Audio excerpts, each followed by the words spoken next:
अस्पताल के एक कमरे में पलंग पर लेटे लेटे करुणानिधि ने करवट बदली और प्रेम से अपनी 50 वर्षीय पत्नी मधुमती को देखते हुए कहा, जा रही हो। मधुमती समझी थी कि करुणानिधि सो रहा है।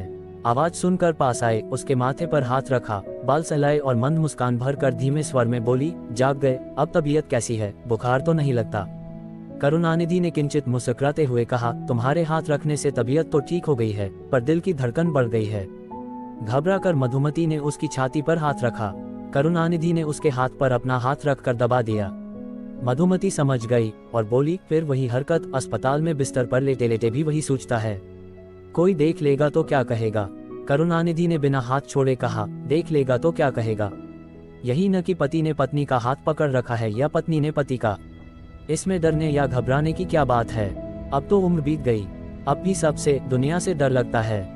मधुमती ने धीरे से अपना हाथ छुड़ाया और बोली, डॉक्टर ने आपको आराम करने को कहा है, आवेश में आना मना है। दिल का दौरा पड़ चुका है, कुछ तो ख्याल करिए। दिल का दौरा तो बहुत पहले ही पड़ चुका है, शादी से भी पहले। अब तो उस दौरे का अंतिम पड़ाव आने वाला है।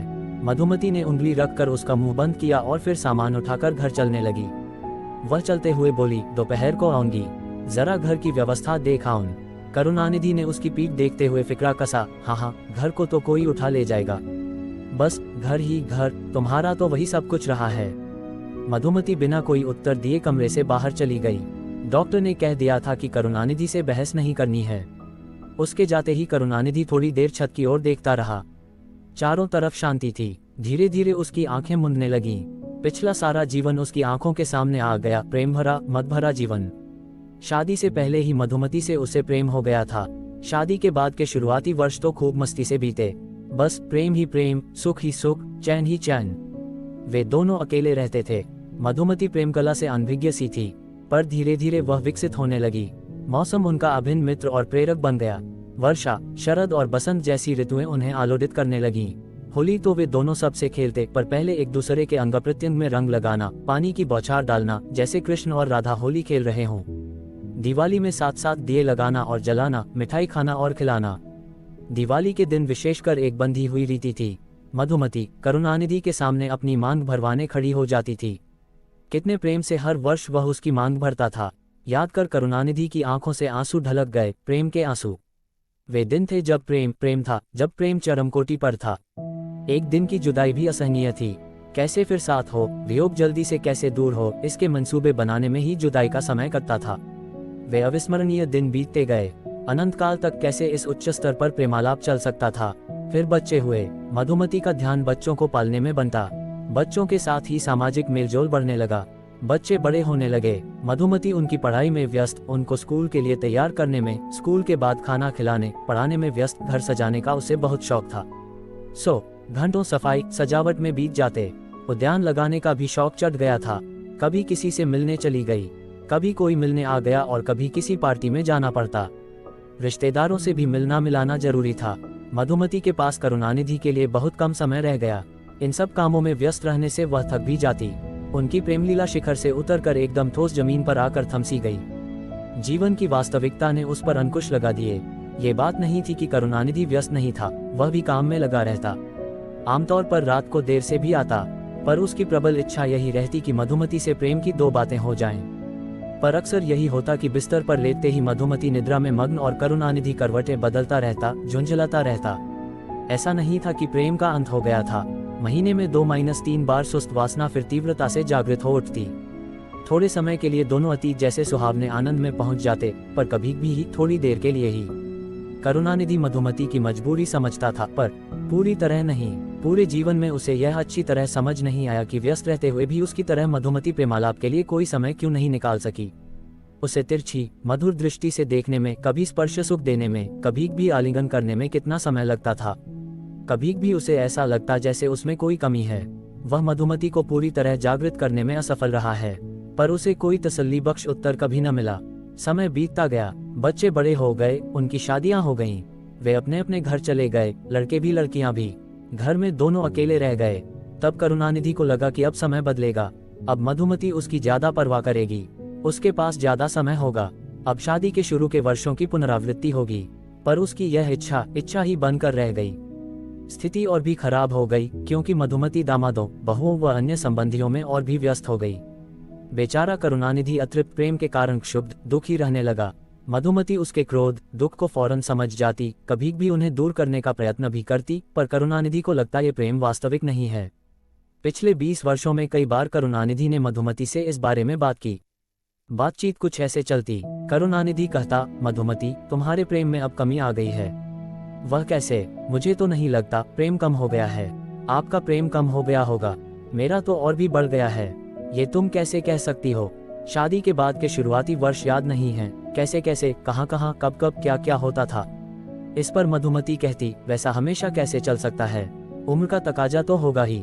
तुम्हारी दी हुई किताबों में ही लिखा है कि उम्र के साथ साथ रतिक्रीड़ा कम हो जाती है। फिर क्या रतिक्रीड़ा ही प्रेम है?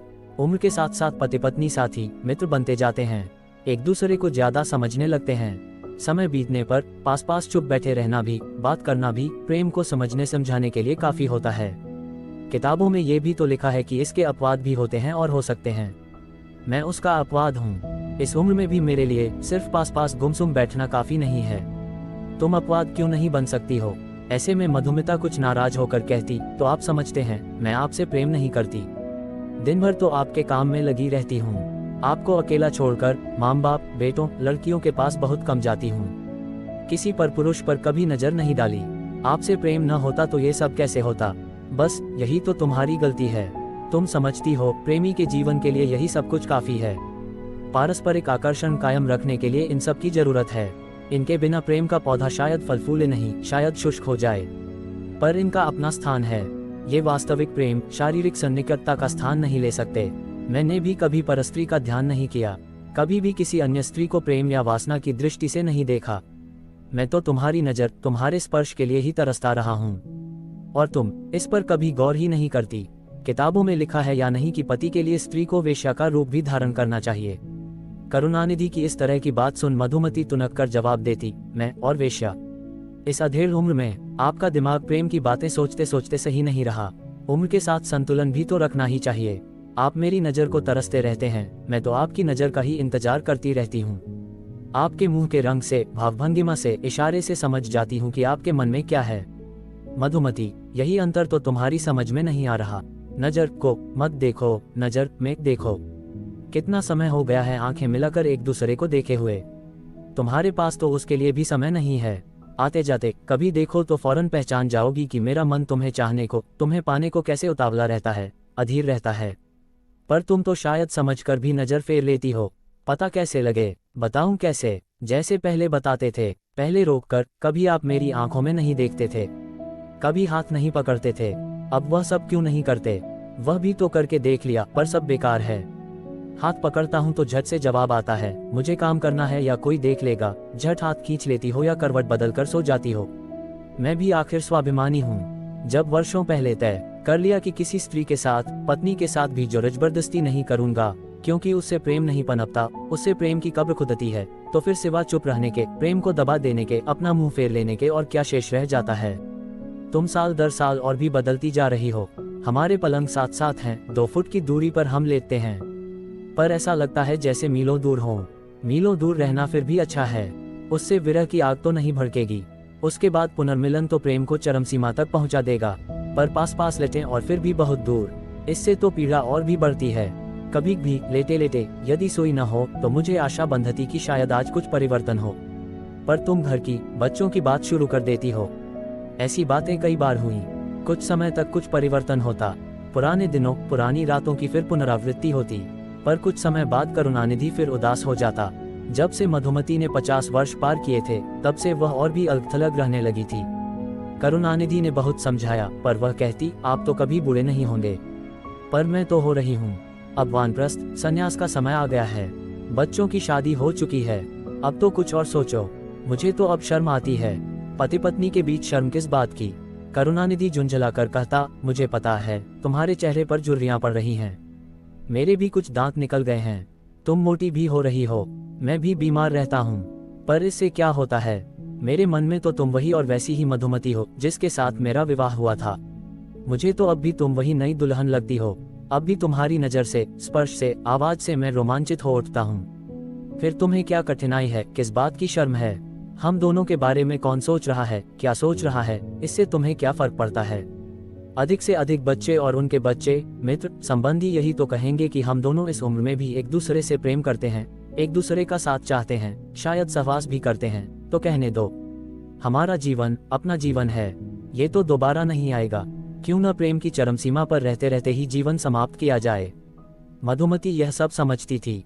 आखिर वर्षों से पति की प्रेमिका थी, पर पता नहीं क्यों उतना नहीं समझती थी जितना करुणानिधि चाहता था। उसके मन के किसी कोने में कोई रुकावट थी जिसे वह पूर्णतया दूर न कर सकी। शायद भारतीय नारी के संस्कारों की रुकावट थी।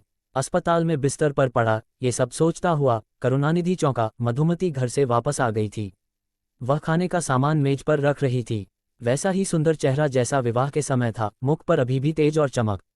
बाल अभी भी काफी काले थे, कुछ सफेद बाल भी उसकी सुंदरता को बढ़ा रहे थे। बर्तनों की आवाज सुनकर करुणानिधि ने मधुमती की ओर देखा तो उसे दिखाई दी वही बड़ी बड़ी काली काली आंखें, वही सुंदर मधुर मुस्कान, वही गठा हुआ बदन कसी हुई साड़ी में लिपटा हुआ। करुणानिधि को उसके चेहरे, गले, गर्दन पर झुर्रियां तो दिख ही नहीं रही थीं। उसे प्रेम से देखता करुणानिधि बुदबुदाया, तेरे इश्क की इंतहा चाहता हूं। छोटे से कमरे में गूंजता ये वाक्य मधुमती तक पहुंच गया। सब समझते हुए वह मुस्कुराए और पास आकर उसके माथे पर हाथ रखकर बोली, फिर वही विचार, वही भावनाएं। दिल के दौरे के बाद कुछ दिन तो आराम कर लो। करुणानिधि ने निराशा में एक लंबी ठंडी सांस ली और करवट बदलकर दीवार की ओर मुंह कर लिया। लेकिन कुछ समय बाद ही मधुमती को भी करुणानिधि की तरह लंबी ठंडी सांस भरनी पड़ी और करवट बदलकर दीवार की ओर मुंह करना पड़ा। अस्पताल से छुट्टी मिलने के बाद करुणानिधि घर आ गया। अच्छी तरह स्वास्थ्य लाभ करने में कुछ महीने लग गए। तब तक मधुमती उससे परे ही रही। उसे डर था कि समीप आने पर उसे दोबारा दिल का दौरा न पड़ जाए। उसने इस डर के बारे में करुणानिधि को समझाने की कोशिश की, पर सब व्यर्थ। जब भी इसके बारे में बातें होती, करुणानिधि कहता कि वह उसे केवल टालने की कोशिश कर रही है। कुछ महीने बाद करुणानिधि 61 वर्ष का हो गया और लगभग पूर्णतया स्वस्थ भी। इस कारण विवाह की सालगिरह की रात जब उसने मधुमती की ओर हाथ बढ़ाया तो उसने इनकार न किया, पर उसके बाद करुणानिधि स्तब्ध रह गया। पहली बार उसे अंग्रेजी कहावत mind is willing but the flash is weak, मन तो चाहता है पर शरीर जवाब देता है, का अर्थ ठीक से समझ में आया और वह दुखी हो गया। मधुमती ने उसे समझाने की कोशिश की। उस रात तो कुछ समझ न आया, पर जब फिर कई बार वैसा ही हुआ तो उसे उस स्थिति को स्वीकार करना पड़ा, क्योंकि डॉक्टरों ने उसे बता दिया था कि उच्च रक्तचाप और मधुमेह के कारण ही ऐसी स्थिति आ गई थी। अब मधुमती दीवार की ओर मुंह मोड़ने लगी, पर मुस्कुरा कर। एक बार जब करुणानिधि ने इस निराशा पर खेद व्यक्त किया तो उसने कहा, खेद प्रकट करने जैसी कोई बात ही नहीं है। प्रकृति के नियमों के विरुद्ध कोई कैसे जा सकता है। जब बच्चों की देखभाल के कारण या घर के कामकाज के कारण मेरा ध्यान आपकी ओर से कुछ खींचा तो वह भी प्रकृति के नियमों के अनुसार ही था। आपको उसे स्वीकार करना चाहिए था, जैसे आज मैं स्वीकार कर रही हूँ। आपके प्रति मेरे प्रेम में तब भी कोई अंतर नहीं आया था और न अब आएगा। प्रेम वासना का दूसरा नाम नहीं है। प्रेम अलग श्रेणी में है, जो समय के साथ बढ़ता है, परिपक्व होता है। उसमें ऐसी बातों से किसी भी उम्र में कमी नहीं आ सकती। यही प्रेम की परिसीमा है। करुणानिधि को एकदम तो नहीं, पर समय बीतने के साथ मधुमती की बातों की सत्यता समझ में आने लगी और फिर धीरे धीरे उनका जीवन फिर से मधुर प्रेम की निश्चल धारा में बहने लगा।